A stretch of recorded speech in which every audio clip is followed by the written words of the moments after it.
Chapter 2. The Gentleman with Crape on his Hat. It was the 3rd of July. The heat and stuffiness were insufferable. The day had been a very busy one for Velchaninoff. He had had to spend the whole morning in walking and driving from place to place, and he had before him the prospect of an unavoidable visit that evening to a gentleman, a lawyer and a civil counsellor, whom he hoped to catch unawares at his villa out of town.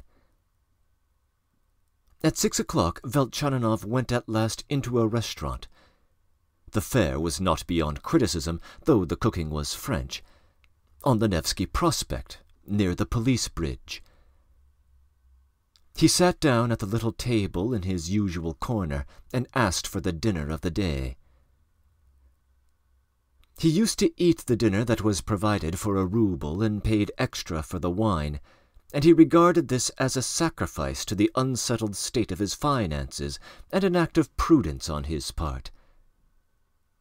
Though he wondered how he could possibly eat such stuff, he nevertheless used to devour it to the last crumb, and every time with as much appetite as though he had not eaten for 3 days before. "There's something morbid about it," he would mutter to himself sometimes, noticing his appetite. But on this occasion he took his seat at his little table in a very bad humour, tossed his hat down angrily, put his elbows on the table, and sank into thought. Though he could be so polite, and on occasion so loftily imperturbable, he would probably now, if someone dining near him had been noisy, or the boy waiting on him had failed to understand at the first word, have been as blustering as a Junker, and would perhaps have made a scene. The soup was put before him. He took up the ladle, but before he had time to help himself, he dropped it, and almost jumped up from the table. A surprising idea suddenly dawned upon him. At that instant, and God knows by what process, he suddenly realized the cause of his depression, of the special extra depression which had tormented him of late for several days together, had for some unknown reason fastened upon him, and for some unknown cause refused to be shaken off.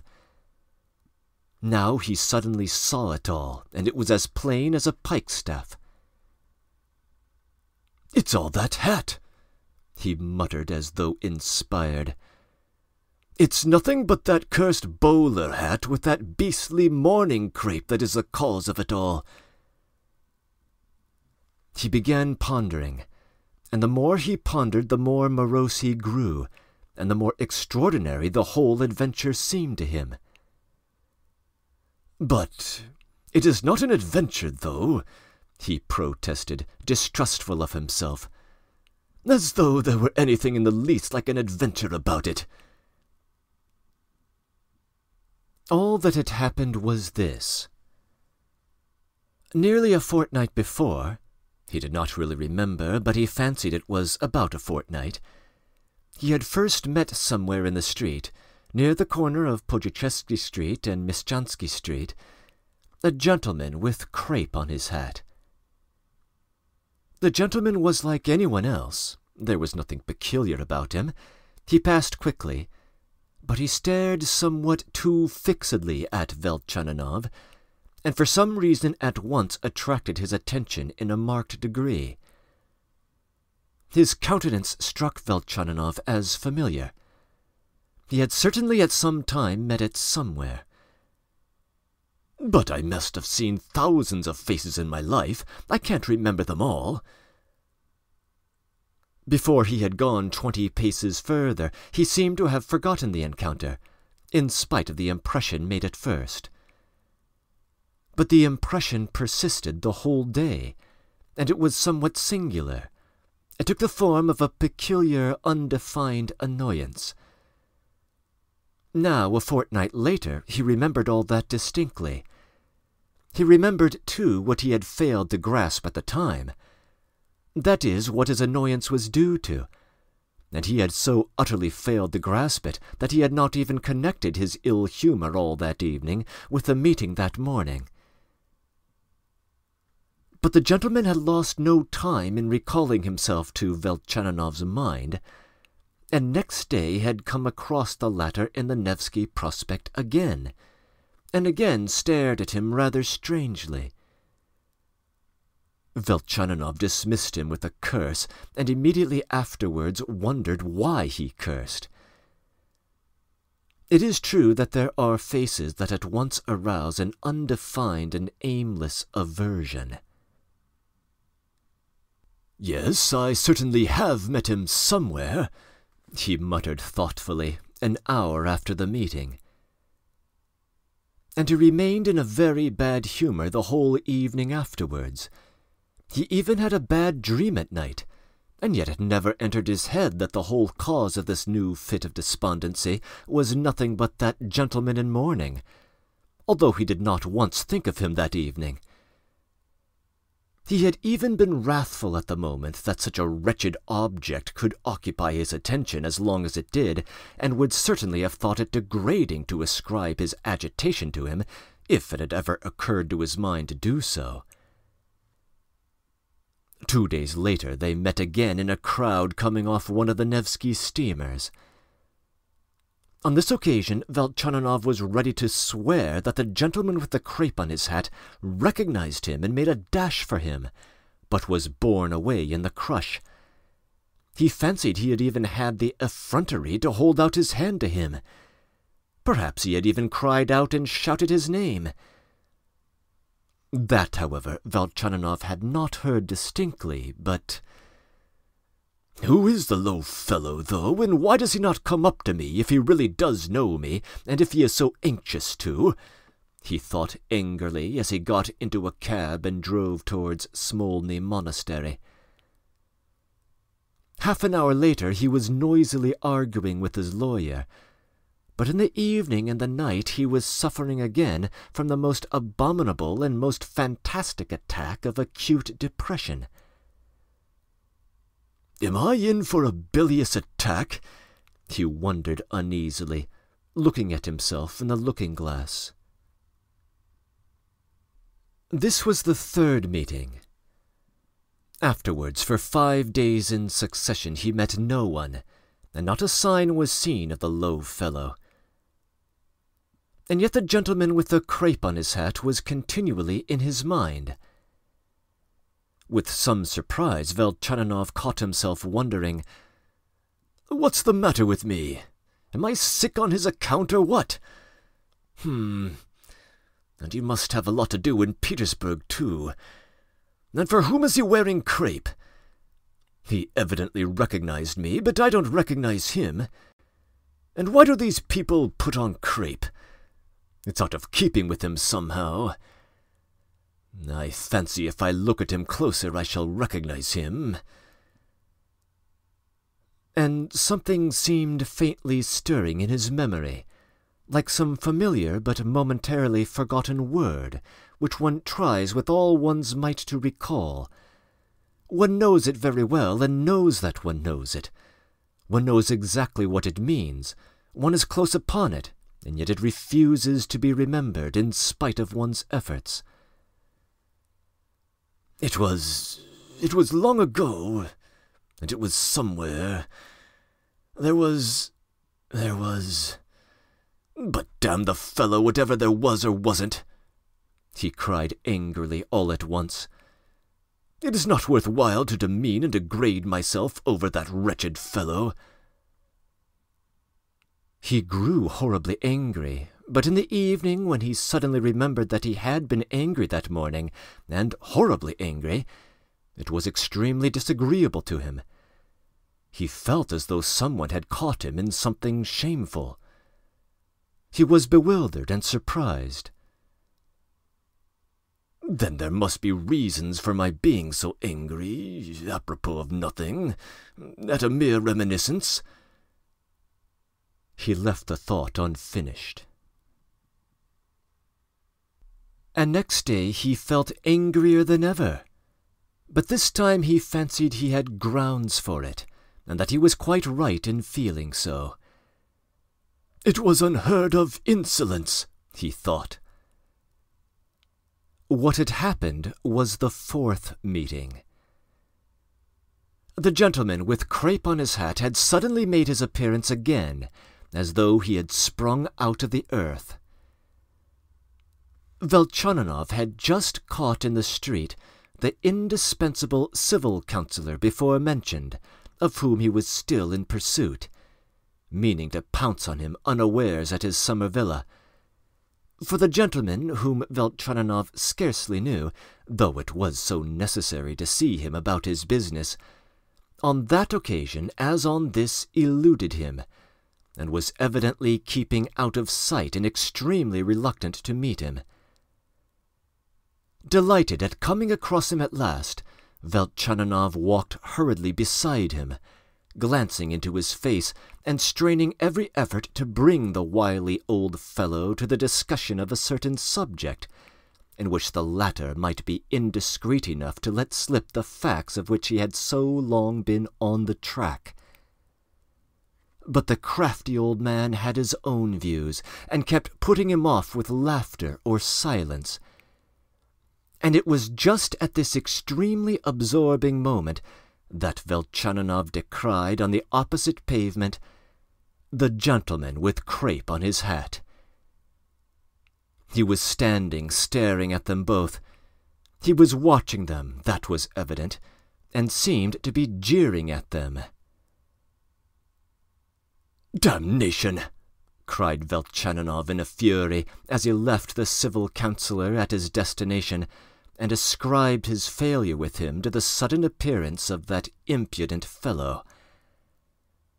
"Damnation! Is he spying on me? He's evidently following me.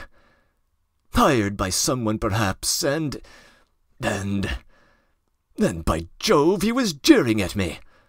By Jove, I'll thrash him. I'm sorry I've no stick with me. I'll buy a stick. I won't let it pass. Who is he? I insist on knowing who he is." It was 3 days after this fourth meeting that Velchaninoff was at his restaurant, as we have described him, agitated in earnest and even somewhat overwhelmed.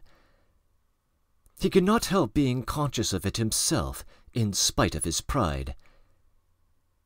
He was forced at last, putting all the circumstances together, to suspect that all his depression, all this peculiar despondency and the agitation that had persisted for the last fortnight, was caused by no other than this gentleman in mourning, nonentity as he was. "I may be a hypochondriac," thought Velchaninoff, "and so I am ready to make a mountain out of a molehill. But does it make it any the better for me if all this is, perhaps, only my fancy? Why, if every rogue like that is going to be able to upset one in this way, why...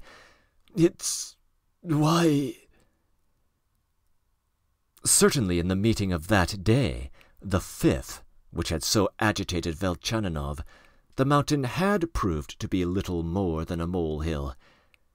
The gentleman had, as before, darted by him, but this time without scrutinizing Velchaninoff, and without, as before, betraying that he recognized him. On the contrary, he dropped his eyes and seemed to be very anxious to escape being noticed. Velchaninoff turned round and shouted at the top of his voice, "Hi, you with the crape on your hat! Hiding now! Stop! Who are you?" The question, and his shouting altogether, was very irrational, but Velchaninoff only realized that after he had uttered it. The gentleman turned round at the shout, stood still for a minute disconcerted, smiled, seemed on the point of doing or saying something, was obviously for a minute in a state of the utmost indecision. Then he suddenly turned and rushed away without looking back. Velchaninoff looked after him with astonishment. "And what if it's a case of my forcing myself on him?" not his forcing himself on me, he thought. And that's all it amounts to. When he had finished dinner, he made haste to set off to the summer villa to see the civil councillor. He did not find him. He was informed that his honour had not returned that day, and probably would not come back till 3 or 4 o'clock in the morning, as he was staying in town to a birthday party. This was so mortifying that, in his first fury, Velchaninoff decided himself to go to the birthday party, and even set off to do so. But reflecting on the road that it was a long way to go, he dismissed the cab and trudged home on foot to his flat near the Grand Theatre. He felt that he wanted exercise. He must, at all costs, overcome his usual sleeplessness and sleep sound that night to soothe his excited nerves. And in order to sleep, he must anyway be tired. And as it was a long walk, it was 10:30 before he reached home, and he certainly was very tired. Though he so criticized the flat that he had taken the previous March, and abused it so malignantly, excusing himself to himself on the plea that he was only camping there temporarily, and stranded in Petersburg through that damned lawsuit, the flat was by no means so bad and so unsuitable as he made out. The approach was certainly rather dark and grubby under the gateway, but the flat itself on the second story consisted of 2 big, lofty and bright rooms, separated from one another by a dark entry, and looking one into the street, the other into the courtyard. Adjoining the room, the windows of which looked into the courtyard, was a small study, which had been designed for a bedroom. But Velchaninoff kept it littered with books and papers. He slept in one of the larger rooms, the one that looked into the street. He had a bed made up on the sofa. The furniture was quite decent, though second-hand, and he had besides a few articles of value, the relics of his former prosperity. Bronze and china, and big, genuine Bokhara rugs. Even 2 good pictures had been preserved. But everything had been unmistakably untidy and even dusty, and nothing had been put in its place ever since his servant, Pelagia, had gone home to Novgorod for a holiday and left him alone. The oddity of having a solitary female servant for a bachelor and man of the world, who was still anxious to keep up the style of a gentleman, almost made Velchaninoff blush, though he was very well satisfied with his Pelagia. The girl had come to him when he was taking the flat in the spring, from a family of his acquaintance who were going abroad, and she had put the flat to rights. But when she went away, he could not bring himself to engage another woman. To engage a manservant was not worth while for a short time. Besides, he did not like men-servants. And so it was arranged that the sister of the porter's wife should come in every morning to clear up, and that Velchaninoff should leave the key at the porter's lodge when he went out. She did absolutely nothing, merely pocketed her wages, and he suspected her of pilfering. Yet he dismissed everything with a shrug and was positively glad that he was left quite alone in the flat. But there are limits to everything, and at some jaundiced moments the filth was absolutely insufferable to his nerves, and he almost always went into his rooms with a feeling of repugnance on returning home. But this time he barely gave himself time to undress. Flinging himself on the bed, he irritably resolved to think of nothing, but to go to sleep this minute, whatever might happen. And, strange to say, he did fall asleep as soon as his head touched the pillow. Such a thing had not happened to him for almost a month. He slept for nearly 3 hours, but his sleep was uneasy, and he had strange dreams such as one has in fever. He dreamed of some crime which he had committed and concealed, and of which he was accused by people who kept coming to him. An immense crowd collected, but more people still came, so that the door was not shut but remained open. But his whole interest was centered on a strange person, once an intimate friend of his, who was dead, but now somehow suddenly came to see him. What made it most worrying was that Velchaninoff did not know the man, had forgotten his name, and could not recall it. All he knew was that he had once liked him very much. All the other people who had come up seemed expecting from this man a final word that would decide Velchaninoff's guilt or innocence, and all were waiting impatiently. But he sat at the table without moving, was mute and would not speak. The noise did not cease for a moment. The general irritation grew more intense. And suddenly, in a fury, Velchaninoff struck the man for refusing to speak, and felt a strange enjoyment in doing it. His heart thrilled with horror and misery at what he had done, but there was enjoyment in that thrill. Utterly exasperated, he struck him a second time and a third, and, drunk with rage and terror, which reached the pitch of madness, but in which there was an intense enjoyment, he lost count of his blows, and went on beating him without stopping. He wanted to demolish it, all. Suddenly something happened. They all shrieked horribly and turned round to the door, as though expecting something. And at that instant there came the sound of a ring at the bell, repeated 3 times, with violence enough to pull the bell off. Velchaninoff woke up, and was wide awake in an instant. He leapt headlong out of bed and rushed to the door.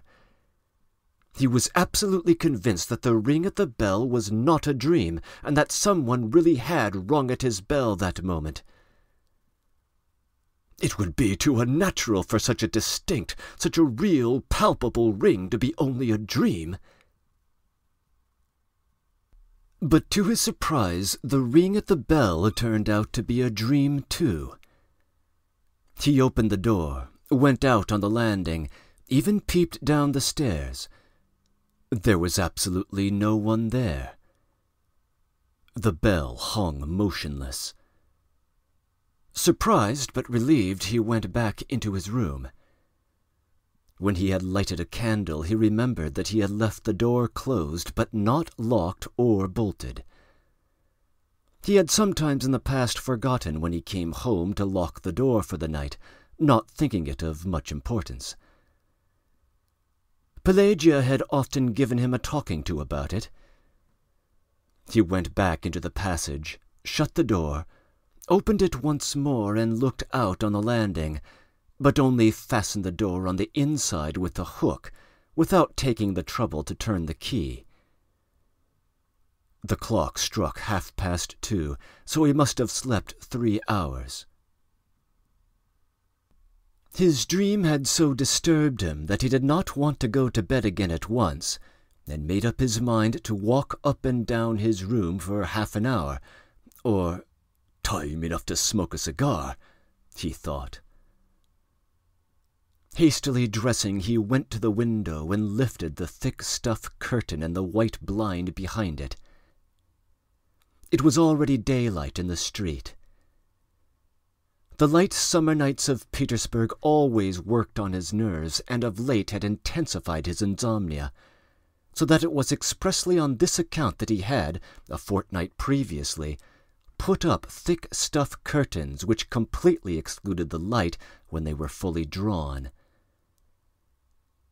Letting in the daylight and forgetting the lighted candle on the table, he fell to pacing up and down the room, still oppressed by a sort of sick and heavy feeling. The impression of the dream was still upon him. A real feeling of distress that he should have been capable of raising his hand against that man and beating him still persisted. "That man doesn't exist and never has existed. It's all a dream. Why am I worrying about it?" He began thinking with exasperation, as though all his troubles were concentrated on this, that he was certainly beginning to be ill. A sick man. It was always painful to him to think that he was getting old and growing feebler, and in his bad moments he exaggerated his age and failing powers on purpose to irritate himself. "Old age," he muttered. "I'm getting quite old. I'm losing my memory. I see apparitions, I dream dreams, bells ring. Damn it all, I know from experience that such dreams are always a sign of fever with me. I am convinced that all this business with the crepe gentleman is a dream too. I was certainly right yesterday. It's I who am pestering him, not he me. I've woven a romance about him, and I am hiding under the table in my fright at it. And why do I call him a low fellow? He may be a very decent person. His face is not attractive, certainly, though there is nothing particularly ugly about it. He's dressed like anyone else. Only in his eyes there's something... Here, I'm at it again. I'm thinking about him again. What the devil does a look in his eyes matter to me? Can't I get on without that?" Among the thoughts that kept starting up in his mind, one rankled painfully. He felt suddenly convinced that this gentleman with the crape on his hat had once been an acquaintance on friendly terms with him, and now sneered at him when he met him because he knew some great secret about him in the past and saw him now in such a humiliating position. He went mechanically to the window, meaning to open it and get a breath of the night air, and he suddenly shuddered all over. It seemed to him that something incredible and unheard of was suddenly happening before his eyes. He had not yet opened the window, but he made haste to slip behind the corner of the window and hide himself. On the deserted pavement opposite, he had suddenly seen directly facing the house the man with the crape on his hat. The gentleman was standing on the pavement looking towards his windows, but evidently not noticing him, stared inquisitively at the house as though considering something. He seemed to be deliberating and unable to decide. He lifted his hand and seemed to put his finger to his forehead. At last he made up his mind, took a cursory glance round, and began stealthily on tiptoe crossing the street. Yes, he had gone in at the gateway by the little gate, which sometimes in summer was left unbolted till 3 o'clock. "He's coming to me," flashed on Velchaninov's mind, and, also on tiptoe, he ran headlong to the door and stood before it silent and numb with suspense, softly laying his trembling right hand on the hook of the door he had just fastened, listening intently for the sound of footsteps on the stairs. His heart beat so violently that he was afraid he might not hear the stranger come up on tiptoe. He did not understand what it meant, but he felt it all with tenfold intensity. His dream seemed to have melted into reality. Velchaninov was by temperament bold. He sometimes liked to display fearlessness in the face of danger, even if he were only admiring himself with no one else to look at him. But now there was something else as well. The man who had so lately been given up to hypochondria and nervous depression was completely transformed. He was not the same man.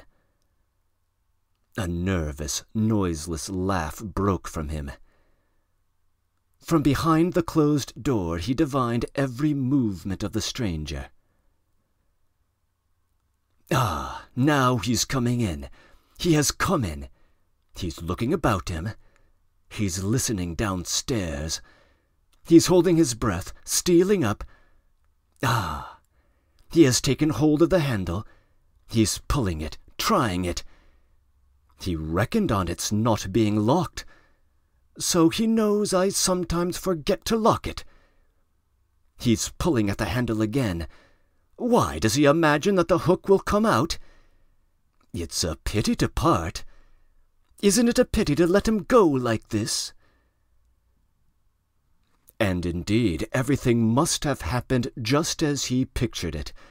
Someone really was standing on the other side of the door, and was softly and noiselessly trying the lock, and was pulling at the handle, and, of course, had his object in doing so. But by now Velchaninoff had resolved to settle the question, and with a sort of glee got ready for the moment. He had an irresistible longing to unfasten the hook, suddenly to fling open the door, and to confront the bugbear face to face. "What may you be doing here, pray, honoured sir?" And so he did.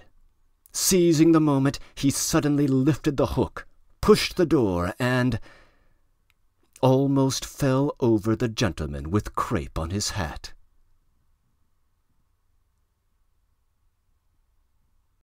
Breaking in. Several small details of this chapter deserve brief comment. First, despite his chronic complaints about the humble state of his finances, the text offers ample indication that Velchaninoff is a wealthy man. He spends much of his time in Nevsky Prospect, which is an upscale area of town. His flat is near the palatial Grand Theatre, and we see from its interior that he is hardly in poverty. Much can be gleaned from the supposed sacrifice of eating dinner for only 1 ruble. For point of reference, in the first chapter of Crime and Punishment, Raskolnikov pawns his watch for 1.5 rubles. So a man who can invest 1 ruble per meal in his stomach is doing rather well. Similarly, we can tell from his circle of acquaintances that he has a great deal of social capital. So we should be unsurprised that he would be willing to accost a civil councillor in pursuit of his lawsuit, where a civil councillor is a high-ranking member of the Russian bureaucracy, roughly equivalent to a brigadier general in the military. The story takes place in midsummer, and in the first chapter brief mention is made of the White Knights of Petersburg. Petersburg is just south of the Arctic Circle, and so experiences very short periods of darkness in the summer. This explains the daylight coming through the window during the very early morning hours, and the use of heavy curtains to keep that daylight out. Naturally, the dream sequence is thematically important, and I'll say more about it later. It may be worth listening to twice. The man is facing an accusation, but he does not know the charge, and perhaps does not want to know. Certainly these opening chapters reveal eyebrow-raising behavior in Velchaninov's past. It may be worthwhile to note the ringing of bells in what follows.